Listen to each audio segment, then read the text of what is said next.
Eh, Bruno es un personaje como complicado e interesante en este recorrido que hemos hecho, porque lo que hemos visto a lo largo del libro es como esta imagen del mundo que es relativamente homogénea desde la antigüedad hasta que llega al Renacimiento y que tiene como elementos platónicos, aristotélicos, herméticos, y que como he insistido todo este tiempo, está sustentada en un universo geocéntrico. Entonces, lo interesante con Bruno, o lo interesante en general con el Renacimiento, es que estamos justo en este momento donde empieza a cambiar la imagen del mundo, se empieza a abandonar la imagen antigua del universo, pero en la que aún no se adopta la imagen moderna del mismo, ¿no?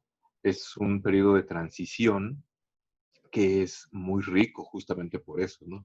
Es como habíamos dicho antes, que en un esquema en donde tenemos dos polos opuestos, por así decirlo, el lugar intermedio, que es en donde se dan todos estos entrecruces, es un lugar privilegiado y hay muchas cosas ahí muy interesantes.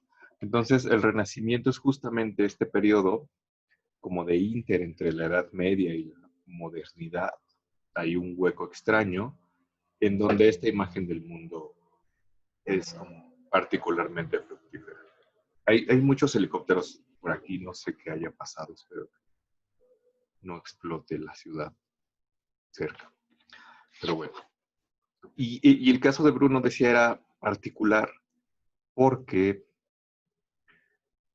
Bruno escribe después que Copérnico es consciente de la postura heliocéntrica de Copérnico, que lo que hace es iniciar una revolución cosmológica irreversible. Bruno es consciente de este inicio de esta revolución y no solamente es consciente y la defiende, sino que la lleva más allá.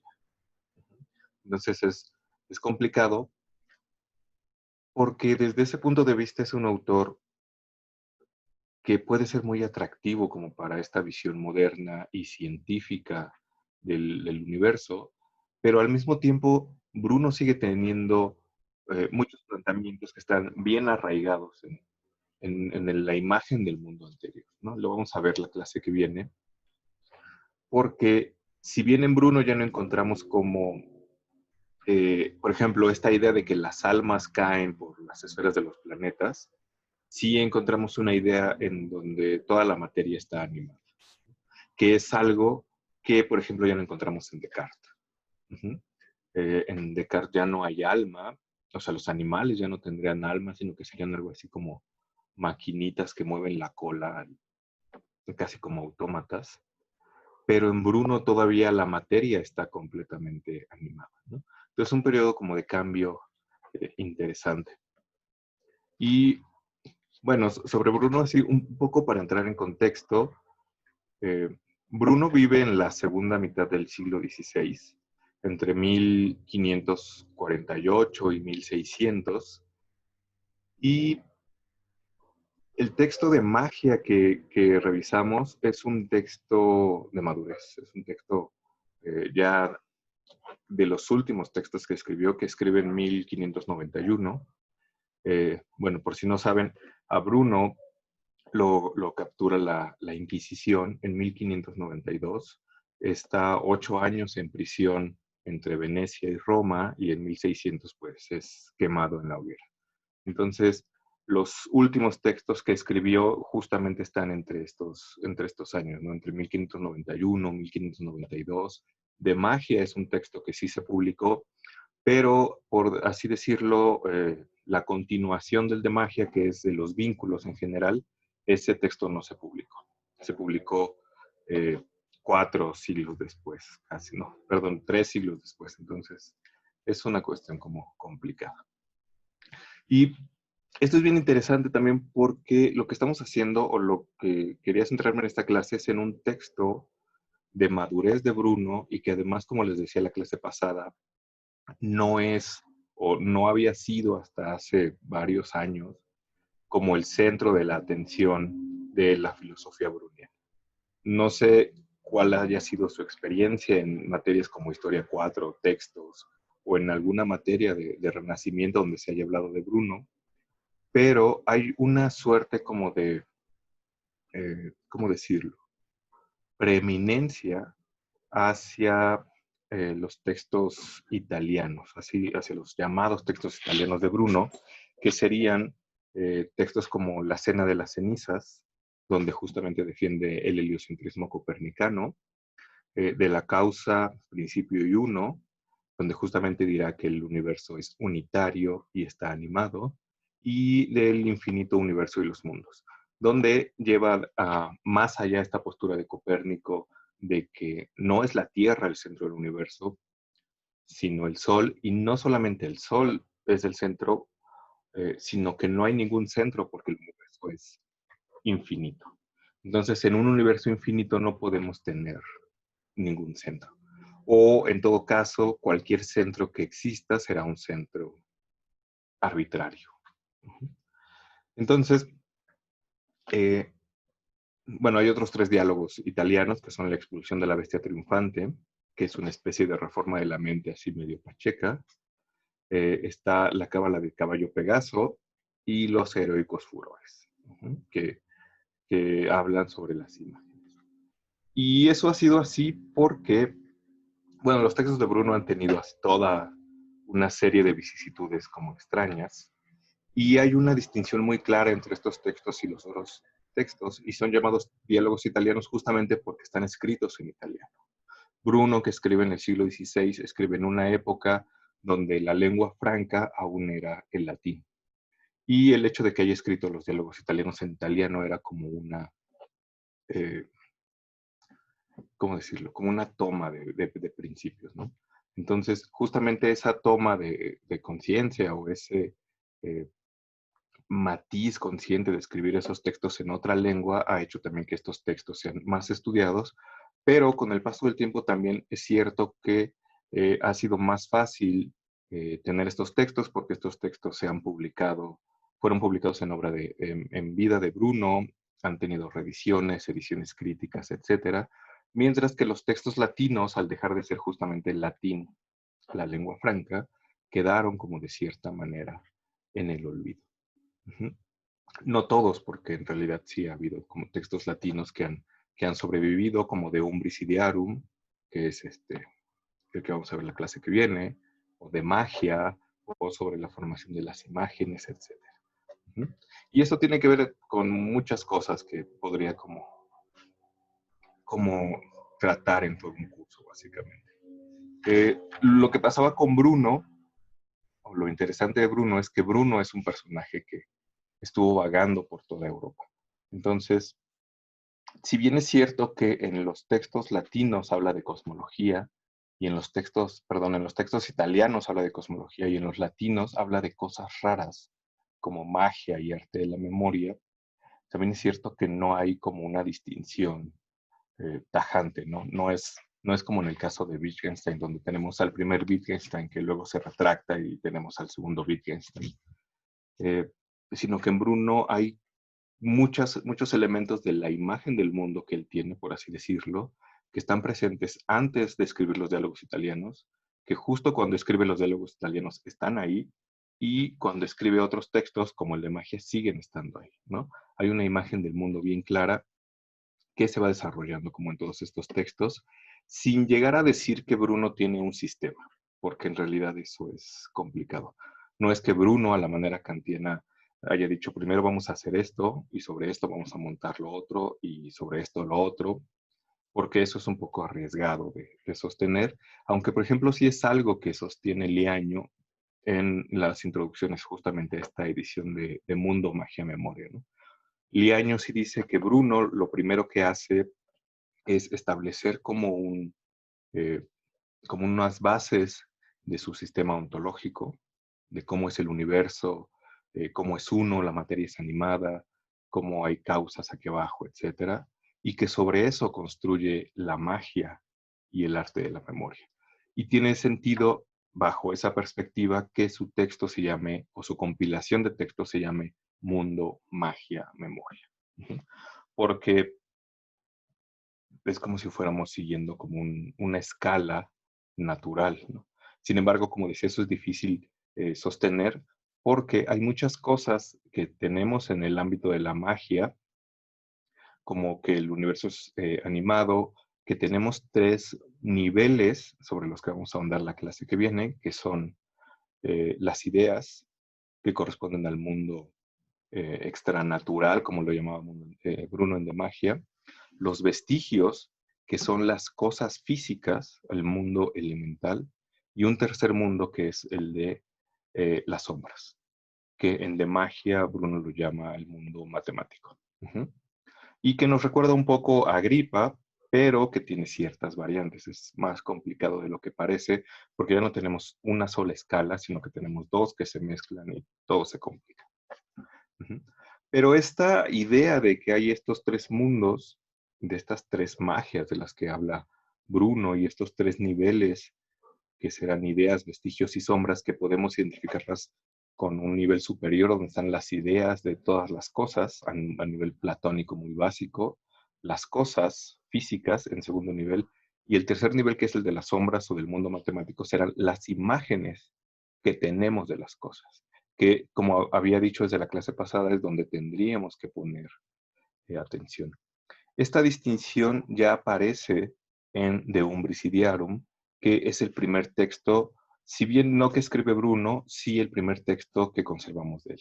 En él nos habla justamente de ideas, vestigios y sombras, que son las cosas antes de las cosas en las cosas y las cosas después de las cosas, por así decirlo. ¿No? Perdón, las ideas antes de las ideas en las cosas y las ideas después de las cosas, que son las imágenes. Y un poco como adelantaba, les decía que la magia de Bruno, como si pudieron ver los videos, no está dirigida a modificar la naturaleza, no está dirigida a sacar agua de las piedras o a convertir, eh, no sé, conejos en ranas, sino a modificar la naturaleza interna, ¿no? Lo cual es como este, complicado y hay que hacer como algunas anotaciones, ¿no? Entonces, les decía también que justamente aquí con Bruno y con este cambio tenemos como este paso de la imagen antigua a la imagen moderna, pero que todavía no acaba como de consolidarse. Y es muy interesante también tomar un texto como el de magia, porque uno pensaría que en una imagen moderna del mundo, como lo podría ser, no sé, alguna que comparta Hume, Locke, Bacon, Descartes, Rousseau, no sé, y de ahí para adelante, la magia no es una disciplina que tenga eh, como un lugar predominante dentro de esta imagen del mundo, ¿no? Y eso tiene como cierta explicación si apelamos a que la imagen justamente está basada en una cierta imagen del mundo, que de nuevo con Bruno se complica, ¿no? Porque autores como Culianu, por ejemplo, dirán que eh, la magia o los autores que se dedican a estudiar la magia en la Edad Media o en el Renacimiento están cargados de un montón de prejuicios que lo que hace es que vean solamente aquello que ellos no que quieren ver, sino que están en condiciones de ver, ¿no? Porque, bueno, no sé, aquí les preguntaría, independientemente de lo que han revisado de Bruno, ¿qué cosa piensan que es la magia o qué les viene a la mente cuando escuchan una palabra como magia, ¿no? No sé, a lo mejor les viene a la mente algo como lo que pasa en Harry Potter, quizá, o no sé. Pero no sé si alguien quiera decir como qué se le ocurre cuando piensa en magia. Ángel dice que eh, está también el desprestigio iniciado por personajes como Mersenne. Sí, claro, porque es justo lo que decía, ¿no? O sea, Mersenne tampoco es que fuera como completamente alineado con todo lo que decía Descartes, pero ya tenemos como este mundo más mecanicista, ¿no? Donde se trataría de explicar cosas más racionalmente y sin apelar a cosas raras, eh, no sé, como el alma del mundo, ¿no? Pero quizá ahí también está como esta idea de que la magia es una cosa rara, ahí, extraña, ¿no? Entonces, no sé, les decía que no sé, a ver, Darien dice que le recuerda la bruja de Michelet como un desprestigio que en la práctica, no conozco qué dice Michelet sobre la bruja, no sé si puedes decir algo, ujú, pero estaría interesante, ¿no? Pero es como bien curioso porque supongo que han o que conocen esta cuestión de el positivismo de Comte, así como muy, muy básico, donde una sociedad va pasando por estadios, ¿no? Tenemos como un estadio mítico, religioso, mítico, otro teológico y uno científico, y entonces parece que la magia estaría insertada en un estadio entre mítico y teológico como inferior, y en ese sentido, pues tendría como un cierto desprestigio, ¿no? Porque tiene que ver también con esta idea del progreso y que la magia parece que está inserta en un estadio inferior, eh, poco racional o inferior, por así decirlo, ¿no? Y tiene cierto sentido porque si se acuerdan un poco lo que habíamos hablado con Burton y con Agrippa, la magia está basada en justamente estos principios de la semejanza y la ley del contagio, ¿no? Entonces, de ahí a pensar la magia como esta cuestión en donde se manipulan las cosas físicas a partir de esta semejanza, parece que está basado en estas cosas raras que nosotros, bueno, desde el siglo XVII y quizás hasta para nosotros no tendría sentido, ¿no? No tendría sentido decir que si yo agarro un poco de oro y ando cargando un gallo por todos lados, voy a tener más cualidades solares, ¿no? Se nos hace rarísimo, ¿no? Pero en ese momento tendría sentido tal vez. Armando dice, yo veo la magia de Bruno como posibilidades de transformación de lo que es. Ujú. En este sentido, la magia de Bruno sería de carácter ontoepistémico. Sí, justamente para ahí iba como toda esta cuestión, porque lo que pasaba aquí es que, y por eso insistía tanto en esta distinción, ¿no? De que no se trataba de modificar la naturaleza externa, sino de modificar la naturaleza interna. Y si se han dado cuenta, a lo largo de todo el curso lo que hemos ido es configurando como ciertas estructuras en esta imagen del mundo que se han ido replegando hacia las imágenes. Ujú. Tenemos como una estructura del mundo física definida, pero se ha ido como poco a poco replegándose hacia las imágenes y no solo hacia imágenes externas, sino sobre todo a imágenes internas. Y a final de cuentas, una imagen interna depende de algo que está allá afuera, ¿no? Depende de una cosa. Si bien la magia de Bruno va a manipular las imágenes de las cosas, eso no quiere decir que se pueda desligar por completo de las cosas. En ese sentido, el comentario de Armando, que es como ontoepistémico, tiene bastante relevancia. Y como les decía desde la clase pasada y en los videos, eh, parece que en todo este entorno y con todos estos supuestos que tenemos con Bruno, en donde el universo es uno, ya no, con Bruno ya no tenemos esta distinción entre el mundo sublunar y supralunar. Eh, ¿Cómo se dice? Ay, se me fue la palabra. Ay, se me fue.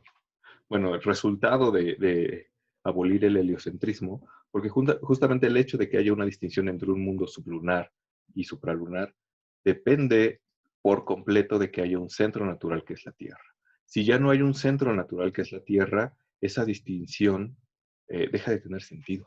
Ujú. Si la Tierra ya no es el centro del universo, la Luna tampoco es ningún límite que nos separe lo que hay aquí abajo de allá arriba. Entonces lo que dice Bruno es, bueno, cuando Bruno acepta el heliocentrismo y lo lleva más allá, pues está volando prácticamente todos estos supuestos. La Tierra ya no es el centro, ya no hay una distinción sublunar, supralunar. Parece que se pierde también esta idea entre mundo elemental, mundo celeste y mundo supraceleste.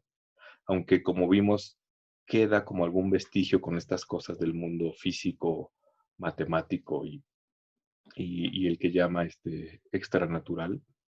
Pero como decía, también hay que hacer ciertas precisiones. Y ello nos lleva también, si bien no a la a abolición del orden de los 7 planetas, sí a que, perdón, si no a la abolición de un orden, sí a la abolición de este orden de los 7 planetas tal como estaban ordenados antes de Copérnico. Entonces, eso también nos lleva a que ya no pueda decir, y de hecho no lo encontramos en Bruno, que el alma cuando cae pasa por las esferas de los planetas. Bruno sí dirá en algún momento que las almas entran por Cáncer y Capricornio.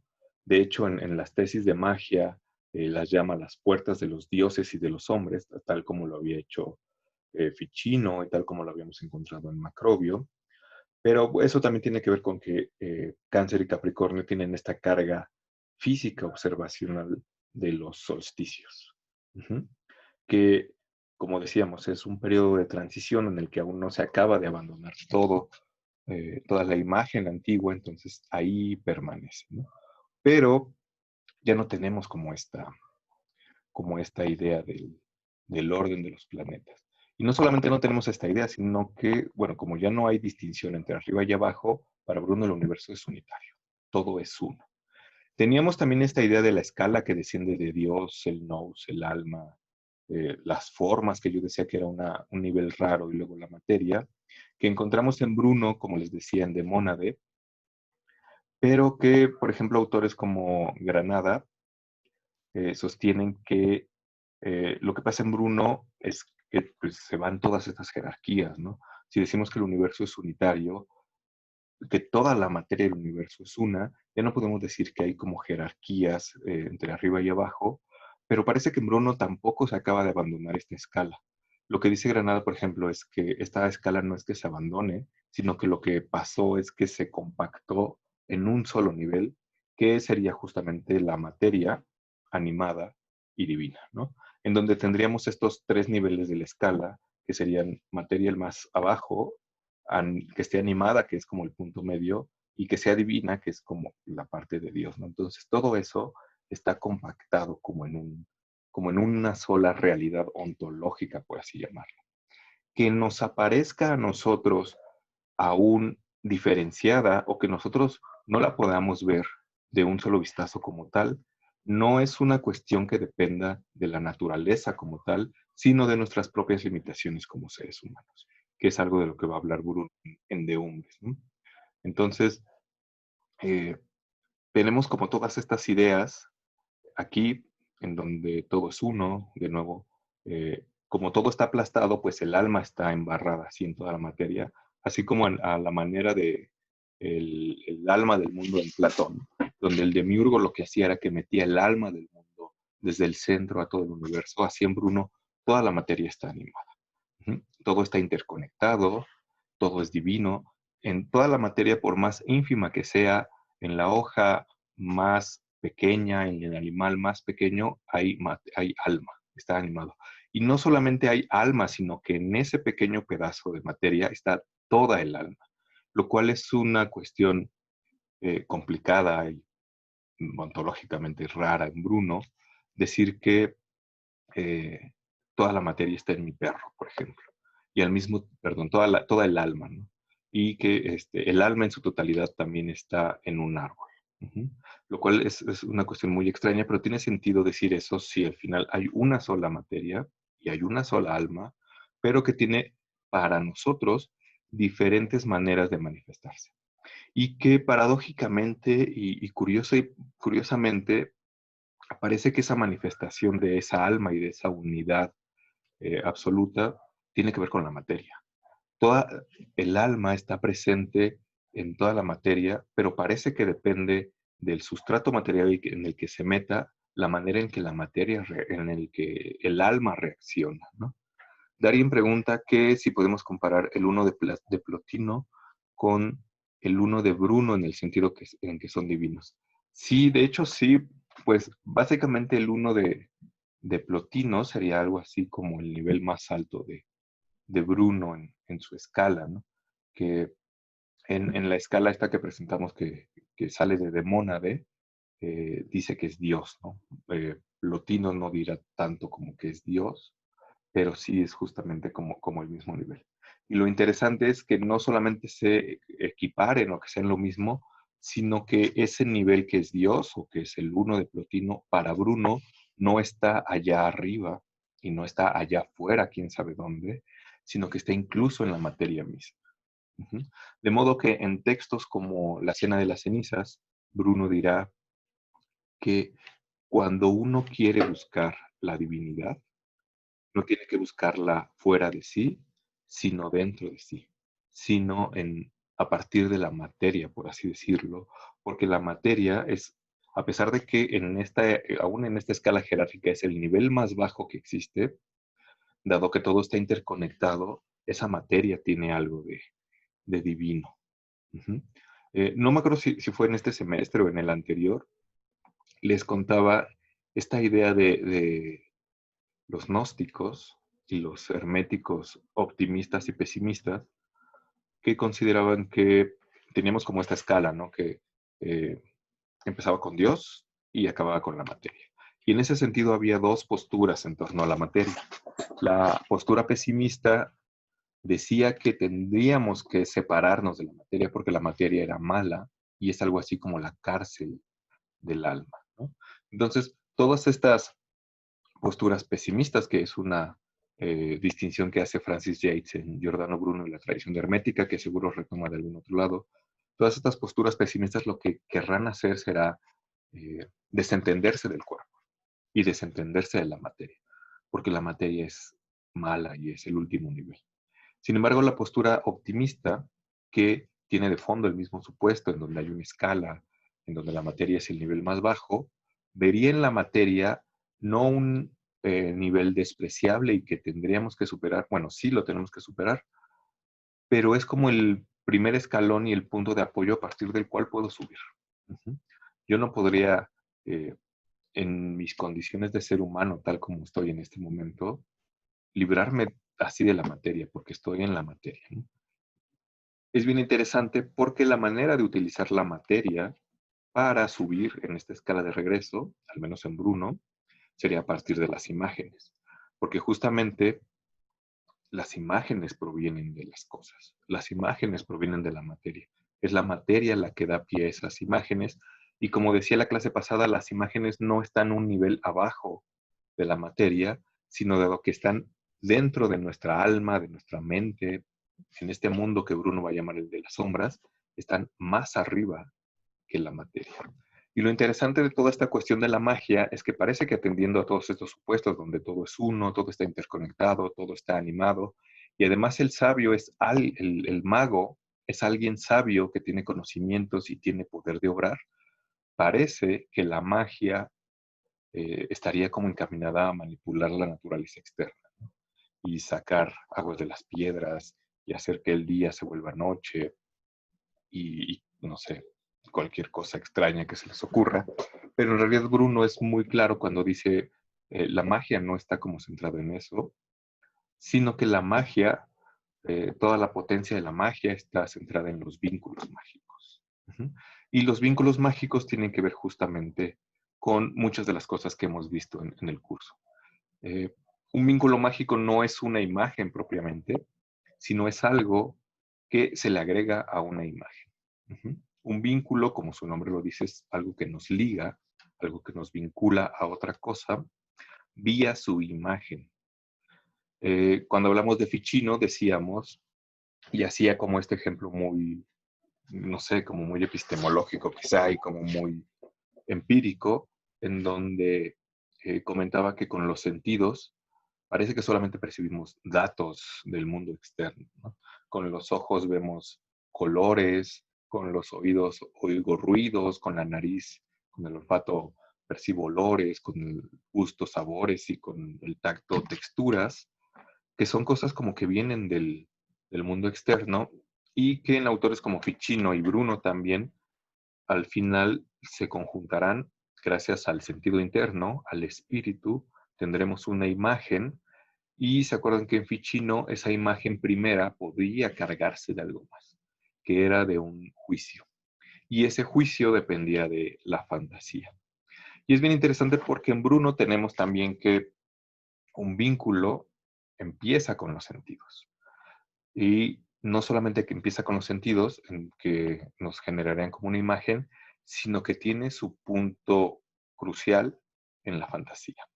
Que la fantasía es lo que le daría el plus a esa cosa que está ahí. Y tiene como este ejemplo bien interesante, ¿no? Donde dice que muchas enfermedades se contraen y se curan por acción de la fantasía. Seguramente ahorita, en tiempos de pandemia, eh, a todos nos ha pasado que despertamos con la garganta irritada y pensamos que tenemos coronavirus. Y todo ese día nos sentimos mal, aunque no sea cierto, ¿no? Entonces Bruno diría que eso es una cuestión de la fantasía, ¿no? Es a lo mejor también lo que pasa un poco con la ansiedad, que bueno, me acuerdo como de memes, ¿no? Para todo hay memes, en donde está un pintor dibujando un huevo y dice el problema en sí mismo, que es como el huevo, y dice mi ansiedad, que es el pintor, y está pintando así un dinosaurio que vuela, ¿no? Entonces, eso es una cuestión que está dada no por el objeto o no por lo que yo veo en primer lugar del objeto, sino por lo que mi fantasía pone en ese, no en el objeto físico, porque no le puede poner cosas al objeto físico, pero sí le puede poner cosas a la imagen que yo tengo de ese objeto físico, ¿no? Es de nuevo lo que pasa cuando no sé, igual me duele la cabeza y busco en Google a ver qué tengo y resulta que me convenzo de que tengo cáncer de cerebro y que me voy a morir y me empiezo a sentir realmente mal y es porque eso es una acción de la fantasía, diría Bruno, ¿no? Y seguramente así hay muchísimos ejemplos, ¿no? Muchísimos, muchísimos.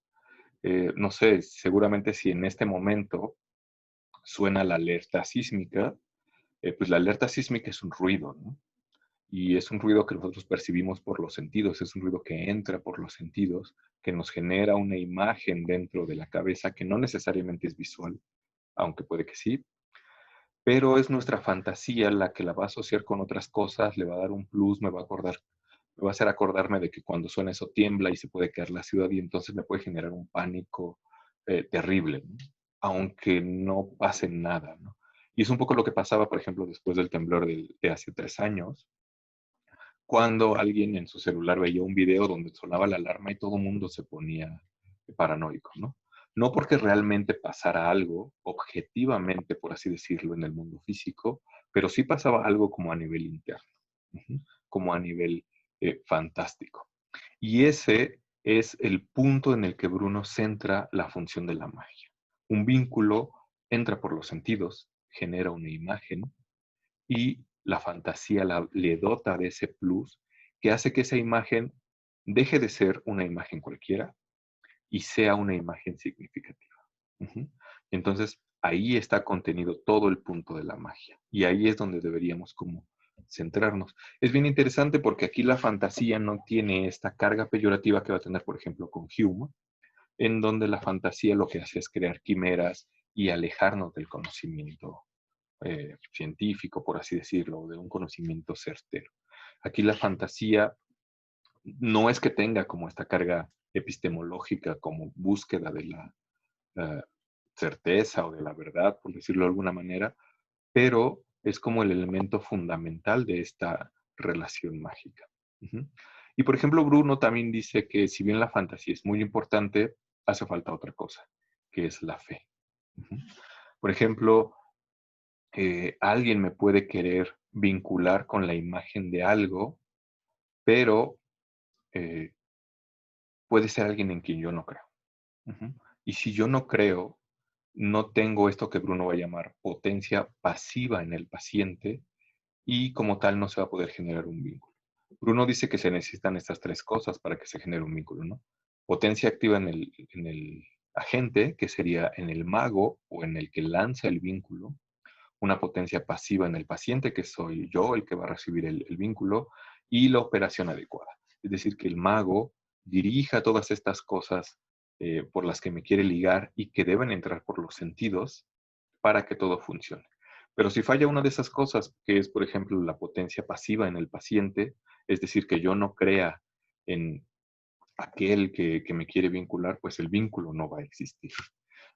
Pero si yo creo realmente y le tengo fe a quien me quiere vincular, el vínculo va a funcionar. Y va a funcionar mucho mejor que de lo que funcionaría por la mera acción de la fantasía, ¿no? Si yo, por ejemplo, creo ciegamente en el peje y me levanto a las 7 de la mañana a ver la mañanera y en eso dice que, no sé, cualquier cosa, que si saco mi escapulario me voy a proteger del coronavirus, eh, y yo tengo la potencia como pasiva en mí y él está haciendo cosas y creo en él, seguramente creeré como en eso, ¿no? Es como en esta cosa de los videos del coronavirus donde sale gente que no cree en el coronavirus, porque había uno como que circula en Facebook donde una mujer dice, yo no creo en el coronavirus porque vi un video en mi celular donde dice que lo único que quiere es manipularnos, ¿no? Entonces esta mujer creería ciegamente en aquel que lo vincula. Entonces la magia está como contenida en todas estas cosas y es una cuestión que nosotros quizá ahora diríamos que es más bien psicológica, porque justamente todos estos vínculos y estas ligas a partir de las imágenes se dan en la psique, en la mente, en el alma, más que física. Ujú. Entonces, hay como muchas cosas ahí para explorar con la magia de Bruno, ¿no? Entonces, un ejemplo, por ejemplo, de estas cosas de la fe tenía que ver con esta cuestión del infierno, ¿no? Dice Bruno, puede que no exista el infierno, pero si yo realmente creo que existe el infierno y que me voy a morir porque compartí el video y que cuando me muera voy a ir al infierno porque compartí el video del pasito perrón, si de verdad creo en eso, pues sí voy a vivir un infierno real, ¿no? O sea, va a ser así como terrible, ¿no?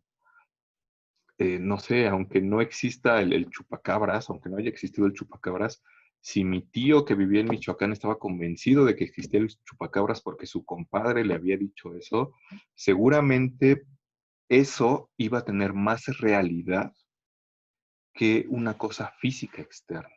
Entonces es bien interesante aquí que si bien el vínculo mágico está basado en una imagen fantástica, eso no quiere decir que sea menos real que una cosa física. Y es real a nivel interno. Y es tan real que puede generar muchas cosas, ¿no? Y puede hacer que yo enreje mi casa contra el chupacabras, que me ponga un escapulario de plata, cualquier cosa, ¿no? Entonces, es como una cuestión muy, muy interesante y que decía tendría que ver en nuestros tiempos más bien con una cuestión psicológica, ¿no? Y lo interesante de todo esto, o lo que quería resaltar, recogiendo todo lo que hemos hablado en el curso, es que un vínculo se establece entre una persona, entre un ser humano, y una cosa, pero no directamente con esa cosa, sino con la imagen que tenemos de esa cosa. Ujú.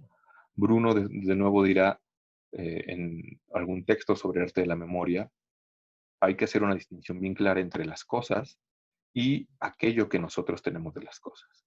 Y lo que nos interesa a nosotros son las imágenes que tenemos de las cosas. Queremos actuar sobre estas imágenes y no tanto sobre las cosas eh, físicas. Por eso les decía, acabando el último video, en un ejemplo que es como un poco simplista, pero que explica muy bien esta idea de los vínculos, es que cuando nos enamoramos de alguien, no nos enamoramos de una persona física como tal, sino de la imagen que nos hacemos de esa persona. Ujú. Y lo interesante, como dice Bruno, también es que estos vínculos no son eternos, pueden variar, si varían las condiciones que lo generan. De manera que la chica que me gustaba mucho y con la que me casé porque estaba enamorado, puede resultarme después de 15 años de matrimonio que ya no es tan maravillosa. A lo mejor no porque haya cambiado ella objetivamente, sino porque se ha modificado la imagen que yo tengo de ella. Ujú. En el vínculo también está esta cuestión del amor, como lo estaba en Ficino, porque Bruno dirá que el vínculo de los vínculos es el amor. no hay un vínculo en el que no haya amor. Es básicamente como el principio de, este, de esta ligazón. Así como en Ficino, que era principio de movimiento para llevarme a algo, o principio de conservación una vez que ya lo tenía, el vínculo funciona básicamente así. Uh-huh. Si yo estoy enamorado de alguien, digamos que estoy vinculado con su imagen y lo que haré será tratar de eh, estar cerca de esa persona, lo cual opera a partir de este amor, de este principio de movimiento. Y en el caso de que ya lo tenga, trataré como de conservarlo, ¿no? Que será eh, este principio de conservación. Entonces, este vínculo puede ser variable y lo que Bruno dirá es que no son eternos, sino que son finitos, pueden deshacerse y lo que siempre va a pasar es que siempre vamos a estar vinculados a algo. Bien podemos desvincularnos de cierta cosa, pero no es que nos quedemos volando en el limbo, sino que nos vincularemos como otra cosa, ¿no? A lo mejor ya después de tanto tiempo de estar en la facultad, me harto de la filosofía y me desvinculo de la filosofía, de la imagen que tenía de lo maravilloso que iba a estar, que iba a ser estar en la facultad, pero no me quedo volando en el limbo, sino a lo mejor me vinculo con otra cosa o con la imagen de otra cosa que sí me parece como interesante, ¿no? Y me vuelvo cajero del Oxxo, porque en mi imaginario ser cajero del Oxxo es maravilloso, ¿no? O puede ser cualquier otra cosa, ¿no? Lo interesante de todo esto, o el punto central, es que vamos a estar ligados siempre como a una imagen. Y además, no recuerdo si es algo que habíamos comentado en este semestre, porque como con la pandemia los días dejan de tener sentido. Sí es algo que comenté al principio del semestre. Eh, el conocimiento que tenemos de las cosas siempre está mediado por una imagen. Uh-huh. No hay manera, quizá muy kantianamente de decirlo, de conocer la cosa en sí o de conocer la cosa objetivamente, sino que conocemos esas cosas vía su imagen. Siempre tenemos como una imagen ahí metida de estas cosas, que es la que nos hará tener como cierta reacción entre ella o cierta, no sé, conexión. Entonces, de nuevo, y para cerrar como el punto, la magia no está centrada en Bruno, en modificar las cosas, sino las imágenes de las cosas. Y pensando un poco en este problema que tenemos sobre qué pasa con una disciplina como la magia, que depende mucho de una imagen del mundo bien específica, ¿qué pasa con esa magia cuando esta imagen del mundo bien específica deja de tener sentido? Uh-huh. La magia en Bruno está sustentada sobre que la materia está animada.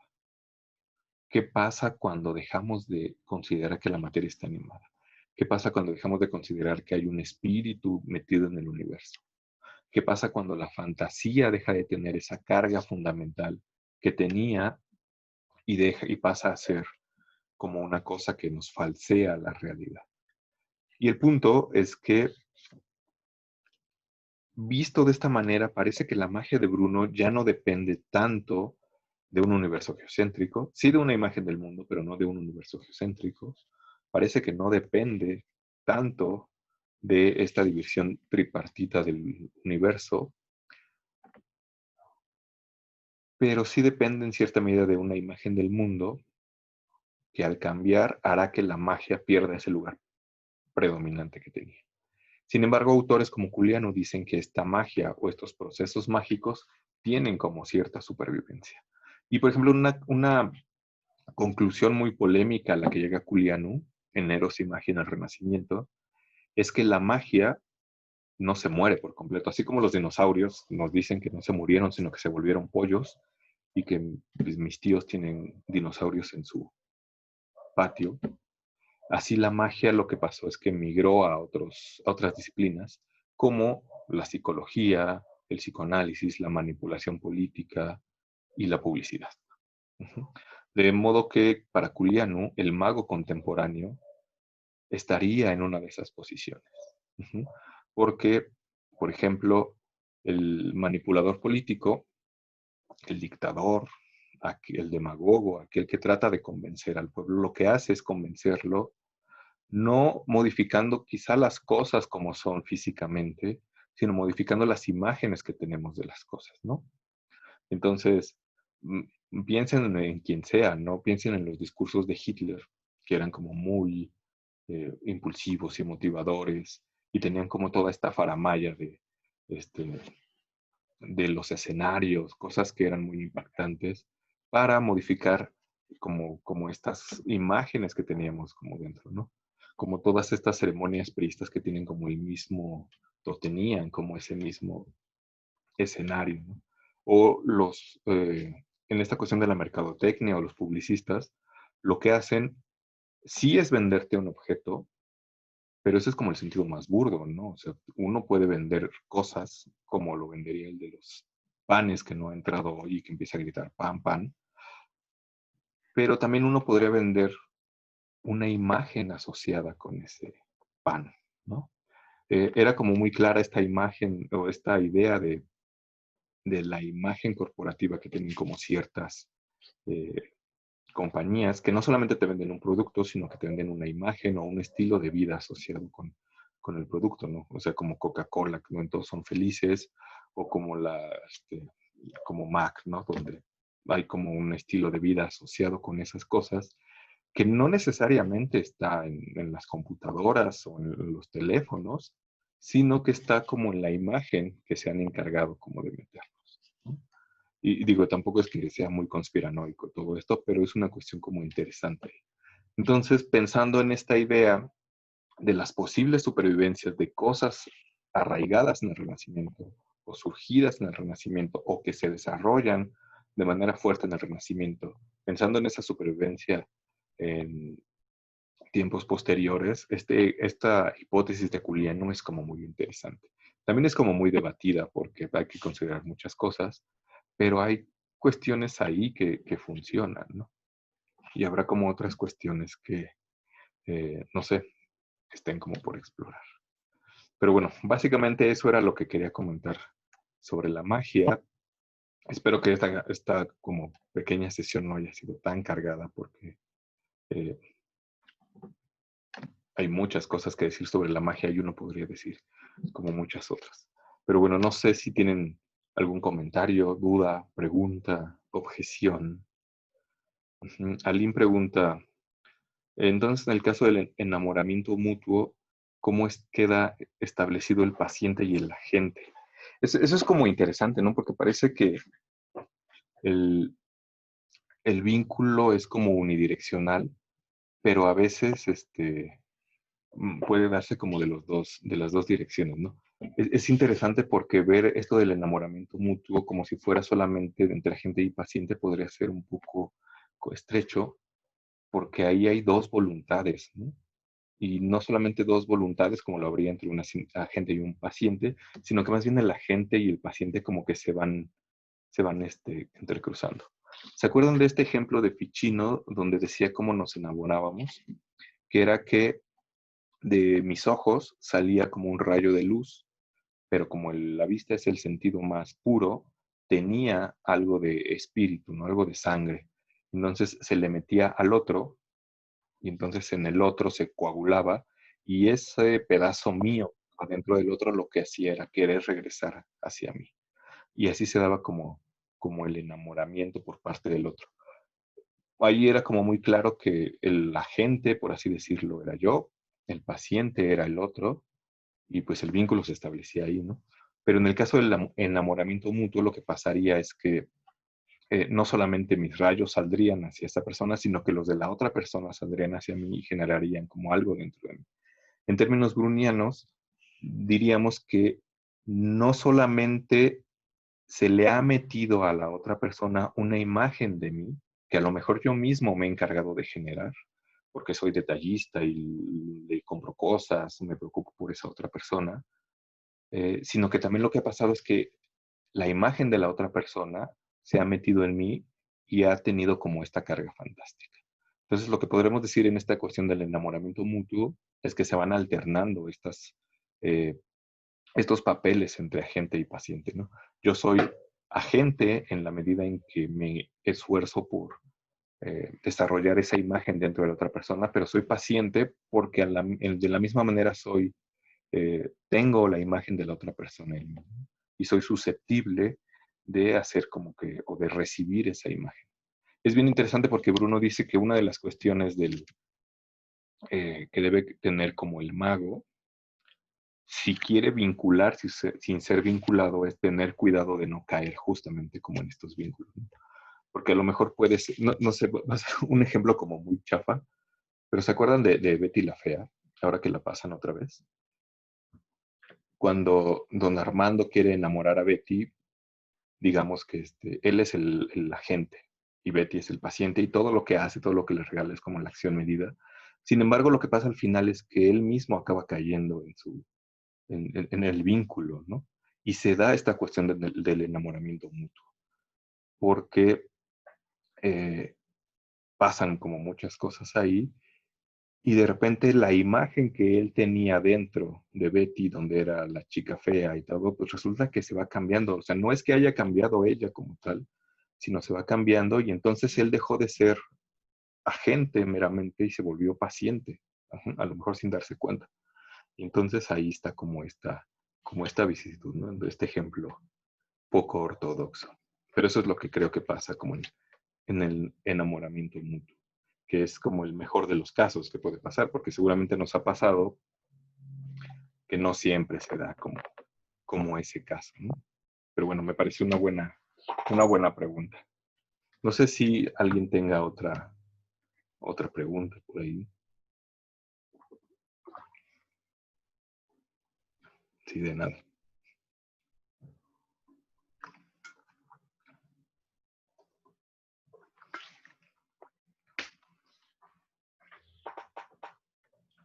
Pues bueno, parece que no. Entonces, les decía que es un tema como complejo, del cual podremos decir muchas cosas y del que vamos a seguir diciendo cosas la clase que viene, porque la clase que viene vamos a hablar sobre el De Umbris Idearum, que es un texto anterior al de magia y en el que se habla de el arte de la memoria.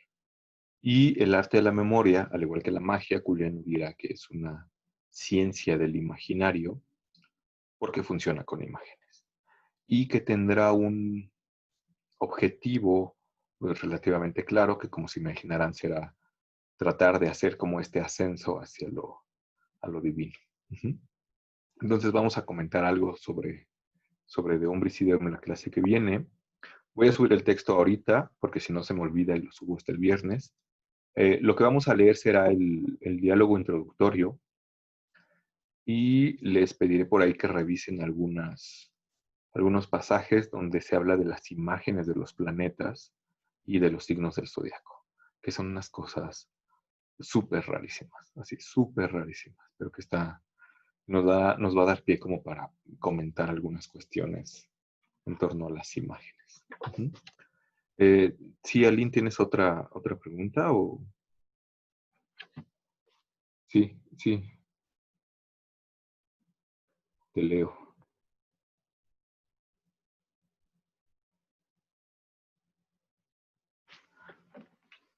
Bueno, en lo que la escribes, si quieres. A ver, entonces, ¿el mago puede hacer vínculos consigo mismo? No sé, es una pregunta interesante. Hasta donde sé, Bruno no habla como de que el mago haga conscientemente vínculos sobre sí mismo, pero lo que sí dice al final del de magia es que el mago puede caer en sus propios vínculos. Uh-huh. Entonces, pero no sé, me da más la impresión de que el mago no debería hacer vínculos sobre sí mismo, sino siempre está como buscando vincular a alguien más. Uh-huh. Y en ese proceso, únicamente de manera accidental podría vincularse a sí mismo.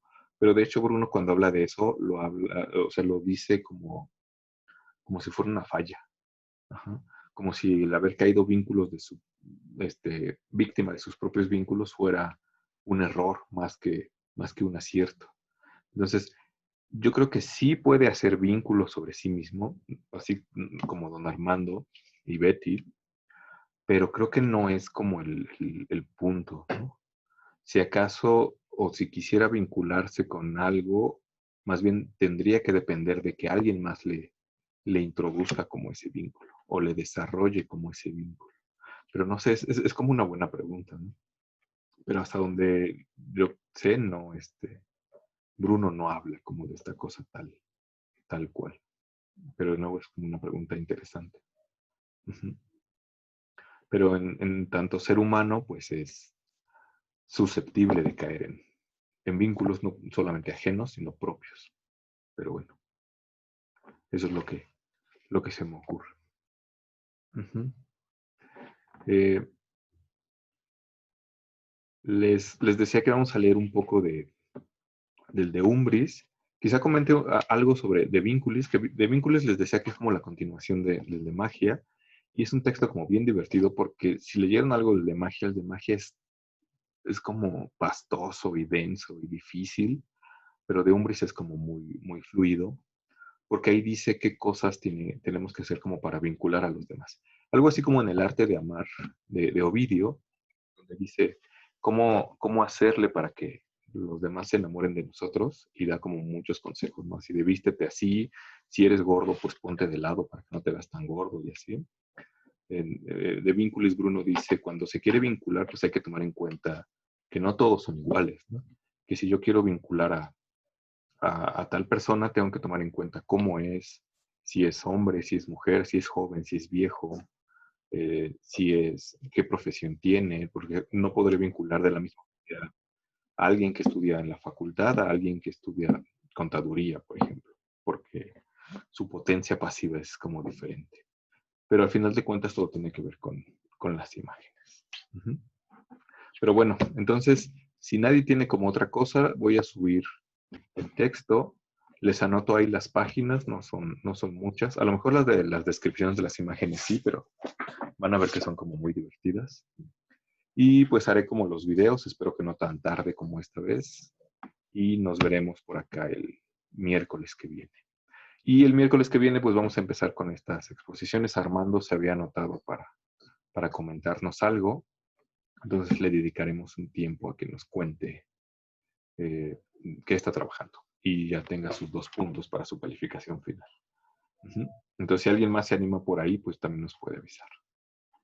Pues vale, si no hay nada más, nos vemos el miércoles. Espero que estén bien y que no enloquezcan con el fin de semestre. Darien, ¿también quieres el miércoles que viene? Bueno, Darien dice que pues sí, la idea es que nos cuentes de las 3 hasta del otro, hasta dentro de 15 días. Va, entonces te anoto para dentro de 15 días. Pues la semana que viene entonces Armando y dentro de 15 días Darien. Vale. Pues vale, muchas gracias. Les digo, no enloquezcan con el fin de semestre. Pues vale, lo comentamos y digo lo de las fechas finales de la entrega. Muchas gracias y nos vemos el miércoles. Bye.